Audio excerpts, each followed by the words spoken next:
ভাবছিলাম শর্টকাট রাস্তা ধরবো, কিন্তু এমন কিছু দেখলাম যেটা আমার মনটাই ভালো করে দিল।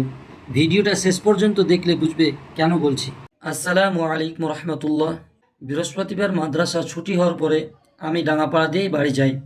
আজ হঠাৎ মনে হলো আজ একটু ভিন্ন পথে যাই, দেখি কেমন লাগে। ভাবলাম গাতলা দিয়ে বেলুন হয়ে নদীর বাঁধ ধরে রামেশ্বরপুরে উঠে যাই, তাহলে হয়তো বাড়ি যাওয়া আমার জন্য একটু সহজই হবে।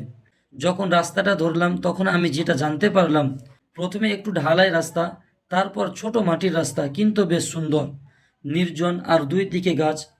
এরপর যেটা দেখলাম সত্যিই ভালো লাগলো। এই রাস্তা এখন নতুন করে আবার তৈরি হচ্ছে। এই রাস্তা তৈরি হলে অনেক মানুষের চলাফেরার সুযোগ সুবিধা হবে ইনশাআল্লাহ। আবার আমারও এই দিক দিয়ে যাওয়া আসা অনেক সহজ হবে। তো বন্ধুরা, আজকে যাত্রাটা এমনই ছিল। ভিডিওটা শেয়ার করে দিও যেন সবাই জানতে পারে। দেখা হবে পরের ভিডিওতে ইনশাআল্লাহ।